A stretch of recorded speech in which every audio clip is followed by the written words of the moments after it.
बाजार में एक नए पीएसयू आईपीओ की खूब चर्चा हो रही है। भारत कोकिंग कोल लिमिटेड यानी बीसीसीएल। तो आज की इस पड़ताल में हम इसी का पूरा विश्लेषण करेंगे। तो सवाल सीधा सा है, इस आईपीओ में अप्लाई किया जाए या इसे जाने दिया जाए? इसका बिजनेस कितना मजबूत है, फाइनेंशियल्स क्या कहते हैं और भविष्य की तस्वीर कैसी दिखती है? आइए बिना किसी लाग लपेट के सिर्फ तथ्यों के आधार पर इसे समझने की कोशिश करते हैं। तो चलिए शुरू करते हैं बिल्कुल बेसिक से। आखिर ये भारत कोकिंग कोल लिमिटेड है क्या और इसका काम क्या है? अच्छा, तो भारत कोकिंग कोल लिमिटेड, जिसे हम डीसीसीएल भी कहते हैं, एक सरकारी कंपनी है, मतलब एक पीएसयू। और ये कोई छोटी मोटी कंपनी नहीं, बल्कि कोल इंडिया लिमिटेड की ही एक सब्सिडियरी है। इसका हेडक्वार्टर झारखंड के धनबाद में है और इसका जो मेन काम है वो है कोकिंग कोल की माइनिंग। अब सवाल उठता है कि ये कोकिंग कोल आखिर है क्या? देखिए, ये वो खास तरह का कोयला है जो स्टील बनाने के लिए बेहद जरूरी है।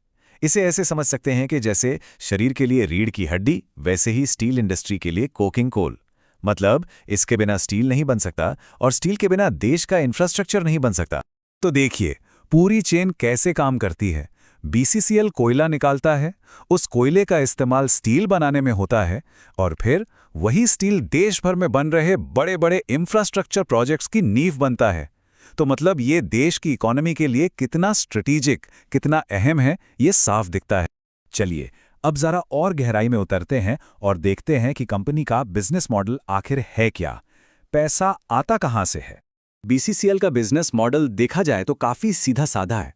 कंपनी झारखंड बेल्ट में अंडरग्राउंड और ओपन कास्ट, मतलब दोनों तरह की खदानों से कोयला निकालती है। अब इस कोयले को खरीदता कौन है? इसके सबसे बड़े कस्टमर्स हैं देश की बड़ी बड़ी स्टील कंपनियां, सरकारी स्टील प्लांट्स और दूसरे पावर और इंडस्ट्रियल सेक्टर्स। और एक बहुत जरूरी बात, इसकी कीमत। कोयले की कीमतें ज्यादातर सरकार ही तय करती है, या यूं कहें कि रेगुलेट करती है।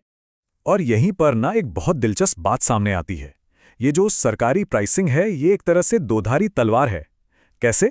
एक तरफ तो कोर इंडस्ट्रीज से डिमांड पक्की है, तो रेवेन्यू भी लगातार आता रहता है, मतलब स्टेबिलिटी है। लेकिन सिक्के का दूसरा पहलू यह है कि जब सरकार कीमतें तय कर रही है तो कंपनी अपने हिसाब से दाम बढ़ा नहीं सकती। इसका सीधा मतलब है हाई प्रॉफिट मार्जिन की गुंजाइश कम हो जाती है।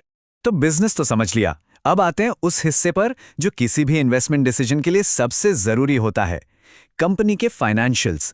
नंबर्स क्या कहते हैं? अगर पिछले कुछ सालों के रेवेन्यू ट्रेंड पर नजर डालें तो एक चीज साफ दिखती है, स्टेबिलिटी। रेवेन्यू में कोई रॉकेट जैसी ग्रोथ नहीं है, ये लगभग एक सीधी लाइन में चल रहा है। पर इसका पॉजिटिव साइड ये है कि कोयले की डिमांड लगातार बनी हुई है, इसलिए रेवेन्यू भी लगातार बना हुआ है, एकदम स्टेबल। तो ओवरऑल फाइनेंशियल हेल्थ कैसी है? देखिए, कंपनी लगातार प्रॉफिट बना रही है, जो एक बहुत अच्छी बात है। पीएसयू के हिसाब से देखें तो मार्जिन भी ठीक ठाक है। कैश फ्लो, मतलब ऑपरेशंस से जो पैसा आ रहा है, वो भी काफी मजबूत है।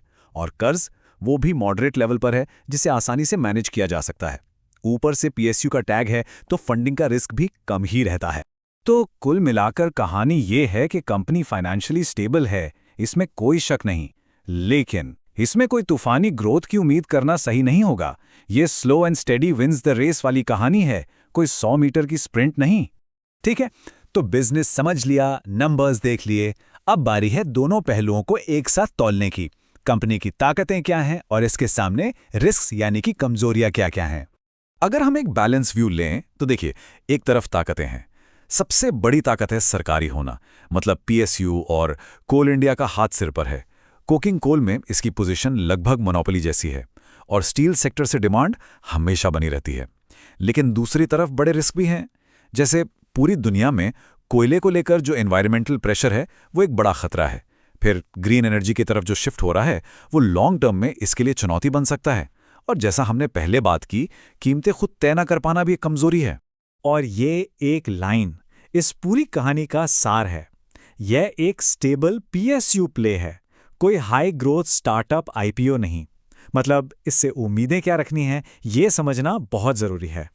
तो इन सारी बातों के बाद अब आते हैं सबसे बड़े सवाल पर, क्या इस आईपीओ में पैसा लगाना चाहिए? चलिए एक फ्रेमवर्क बनाने की कोशिश करते हैं कि ये किसके लिए सही हो सकता है और किसके लिए नहीं। तो सबसे पहले खुद से ये सवाल पूछना होगा कि इन्वेस्टमेंट का लक्ष्य क्या है। क्या लक्ष्य लॉन्ग टर्म स्टेबिलिटी और एक रेगुलर इनकम है? अगर इसका जवाब हाँ है, तो फिर इस आईपीओ पर गौर किया जा सकता है। ये किसके लिए फिट बैठता है उन इन्वेस्टर्स के लिए जो खास तौर पर PSU स्टॉक्स में पैसा लगाते हैं, उनके लिए जो लंबी अवधि का स्थिर रिटर्न चाहते हैं, जिनको डिविडेंड इनकम पसंद है, उनके लिए भी ये अच्छा हो सकता है।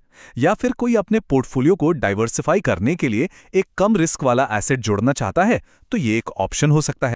लेकिन अगर इन्वेस्टमेंट का लक्ष्य बिल्कुल उल्टा है, मतलब हाई ग्रोथ और शॉर्ट टर्म में फटाफट गेन्स कमाना, अगर गोल ये है तो शायद इस IPO से दूर रहना ही बेहतर हो। ये उन लोगों के लिए नहीं है जो हाई ग्रोथ वाले टेक स्टॉक्स के दीवाने हैं या जो सिर्फ लिस्टिंग गेन के लिए IPO में पैसा लगाते हैं।